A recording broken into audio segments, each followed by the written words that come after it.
नमस्कार दोस्तों, अपनी कहानियों की श्रृंखला में आज एक नई कहानी जोड़ रहा हूँ। एक नए वीडियो के साथ आपके सामने आ रहा हूँ। आज की कहानी थोड़ी मजेदार है। ये थोड़ा आपको गुदगुदाएगी, थोड़ा हंसाएगी और एक अच्छी सी सीख भी करके जाएगी। आज की कहानी चार दोस्तों की है जो कहीं किसी सत्संग में गए थे। वहां उन्होंने ध्यान और मौन के महत्व को समझ करके उन्होंने भी यह निश्चय किया कि हम सब भी ध्यान करेंगे और मौन व्रत रखेंगे। शुरू हुआ, सबने ध्यान लगाया। कुछ देर तक तो सब चीजें ठीक चलती रही। थोड़ी देर में घर के बाहर कुछ कुत्ते भौंक रहे थे, आपस में शायद लड़ रहे थे। तो उनमें से एक दोस्त ने, जिसका वह घर रहा होगा, उसने अपने नौकर को बोला, यार इन कुत्तों को भगाओ, ये रोज सुबह सुबह यहाँ आकर के लड़ते हैं। उसका इतना कहना था कि दूसरे दोस्त ने कहा, यार तूने बोल क्यों दिया, हमें तो मौन व्रत रखना था। जब दूसरे ने ऐसा बोला तो तीसरे ने कहा, मुझे मालूम था कि तुम दोनों नहीं कर पाओगे, यह काम तुम लोगों के लिए मुश्किल है। और तीसरे का यह कहना था कि चौथा खुशी से बोल उठा कि देखा, सिर्फ मैं ही मौन हूं, बाकी सब बोल रहे हो।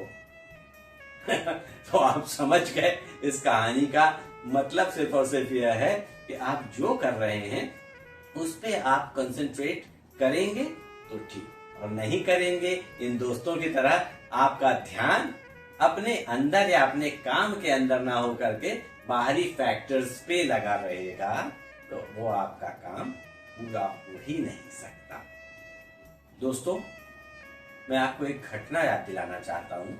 घटना द्वापर युग की थी, जब आचार्य द्रोण कौरव और पांडव को अस्त्र शस्त्र की शिक्षा दी गई। शिक्षा पूरी हुई तो उन्होंने परीक्षा भी ठानी। शिक्षा के बाद परीक्षा होना लाजमी सी बात है। परीक्षा का दिन आया तो उन्होंने पेड़ की एक टहनी पर एक चिड़िया का पुतला रख दिया और शिष्यों से उस पर निशाना साधने को कहा। लेकिन शिष्य निशाना साधते इससे पहले उन्होंने शिष्यों से बारी बारी करके एक ही प्रश्न पूछा कि तुम्हें क्या दिखता है। शिष्यों को जो दिख रहा था वो सब उन्होंने बताया। बारी आई अर्जुन की। उन्होंने अर्जुन से भी वही प्रश्न किया, तुम्हें क्या दिखता है।